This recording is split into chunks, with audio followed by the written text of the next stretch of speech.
आज Doubtnut app download करें।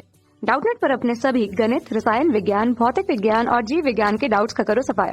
बस प्रश्न की फोटो खींचो, एक ही प्रश्न को क्रॉप करो और तुरंत वीडियो सोल्यूशन पाओ। अभी डाउनलोड करें। क्वेश्चन हमारे पास है कि मरकरी की एक निश्चित मात्रा 1 लीटर के एक फ्लास्क में रखी जाती है। अब यदि वायु का आयतन फ्लास्क के अंदर सभी तापों पर एक ही समान रहता है तो फ्लास्क में मरकरी का आयतन होगा, ये पूछा जा रहा है कितना होगा। जबकि मरकरी के लिए उसके आयतन प्रसार गुणांक का मान बताया गया है कि वो फ्लास्क से 20 गुना होता है। तो इस तरह से ऑप्शन में हमारे पास फ्लास्क में मरकरी के आयतन को कितना बताया गया है, 100 सेंटीमीटर क्यूब के रूप में या घन सेंटीमीटर, 50 घन सेंटीमीटर, 200 घन सेंटीमीटर या 150 घन सेंटीमीटर के रूप में दिया हुआ है। कौन सा मान यहाँ पर मरकरी के सही आयतन को प्रदर्शित करेगा वो हमें समझना है। ठीक है, तो हम पहले ले लेते हैं 1 लीटर का एक फ्लास्क जानकारी के लिए। तो सबसे पहले हमने एक फ्लास्क ले रखा। फ्लास्क में मान लीजिए मरकरी की एक नियत मात्रा है, निश्चित मात्रा है, इतनी हम कुछ लेवल तक उससे रख दिए।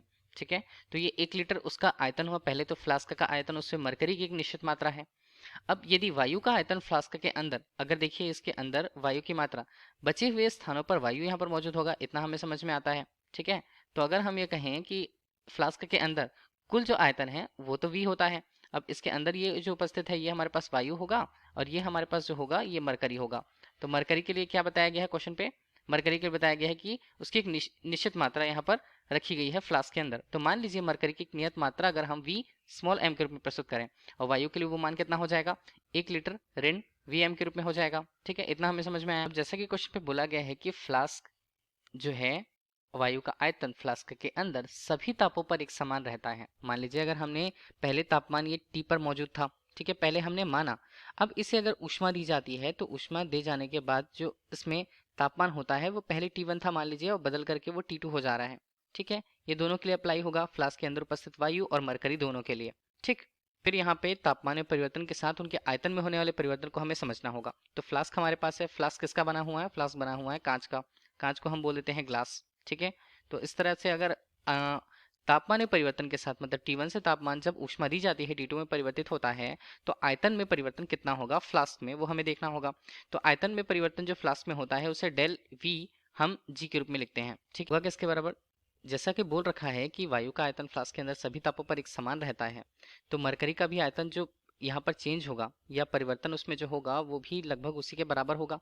ठीक है, तो हम उसे क्या लिखें, डेल V यहाँ पर हम लिख देते हैं m के रूप में। मतलब मरकरी के आयतन में जितना परिवर्तन हुआ वो फ्लास्क के आयतन में होने वाले परिवर्तन को प्रदर्शित करता है। ठीक, तो इस तरह से अगर हम ये बोले तो ये दोनों मान समान होने चाहिए। तो अगर हम यहाँ पर बात करें जैसे कि प्रश्न में दिया हुआ है मरकरी के लिए आयतन प्रसार गुणांक का मान, तो मरकरी के लिए आयतन प्रसार गुणांक का, आयतन प्रसार गुणांक को गामा से व्यक्त करते हैं। मरकरी के लिए दिया है तो गामा m हमने लिख लिया, वो किसके 20 गुना है।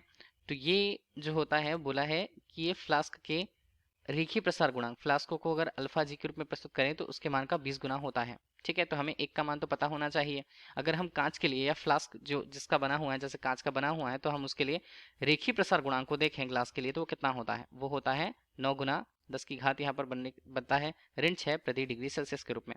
तो अगर हम आयतन प्रसार गुणांक के मान को देखें तो ये गामा m के रूप में किससे प्रस्तुत होगा, यहाँ पर जितना मान आया उसका 20 गुना हम करते हैं तो हमारे पास बनता है 180 गुना 10 की घात बनेगा ऋण 6 प्रति डिग्री सेल्सियस के रूप में। ठीक है, तो अल्फा जी हमारे पास हो गया और गामा m हमारे पास हो गया। ठीक है, तो इस बीच पे जो हमने ये बता रखा है कि जो आयतन में परिवर्तन होगा कांच के या ग्लास के, फ्लास्क के, वो मरकरी के आयतन में होने वाले परिवर्तन को प्रदर्शित करता है।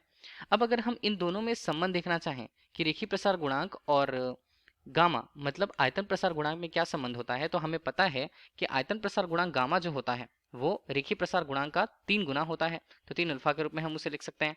ठीक है, तो इन्हीं सब मानों को हम यहाँ पर लिख, तो पहले तो हम इन सूत्रों पे मान को रख दें। ठीक है, डेल V का मान हमारे पास है प्रारंभिक रूप से जो ग्लास का आयतन था Vg के रूप में। ठीक है, ये हुआ।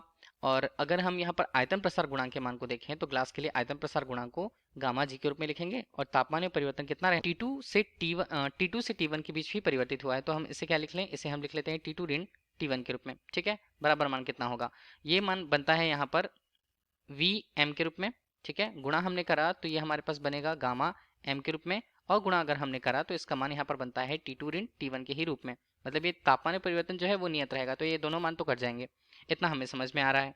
ठीक है, अब हमें देखिए गामा जी का मान हमें नहीं मिला है या हमारे पास नहीं है, तो वी जी का मान हम देखें गुणा हम करें तो इसे गामा जी को क्या लिख पाते हैं हम, गामा जी को हम लिख पाएंगे अल्फा जी गुणा कितना आ जाएगा 3 के रूप में। ठीक, ये बराबर किसके होगा, ये बराबर होगा यहाँ पर हमने ले लिया वी एम और गुणा हमने करा तो ये गामा एम हमारे पास है। सभी के मान हमें पता है, ग्लास के लिए अगर उसके प्रारंभिक अगर हम आयतन को लें तो वो हमारे पास 1 लीटर, ठीक है, यहाँ पर बनता है 3 और अल्फा जी हमारे पास क्या बन जाएगा, इसे हम अल्फा जी ही ले लेते हैं। बराबर हम करें तो वी एम का मान हमें ज्ञात करना है और गामा एम का मान हमारे पास कितना आ रहा था, ये हमारे पास आ रहा था अल्फा जी गुणा 20 के रूप में। ठीक है, तो अब हम अल्फा जी के मान को काट देते हैं, के लिए उसका आयतन का मान मिल जाएगा। तो वी एम के रूप में अगर हम उसे प्रस्तुत कर रहे हैं तो वो हमारे पास कितना बन रहा है 3/20 के रूप में। तो हम हल करें तो कितना मिलेगा, ये वी एम के रूप में इसका मान मिलता है 0.15 के रूप में। ये किस में रहेगा, लीटर के रूप में, तो लीटर हमने ले लिया।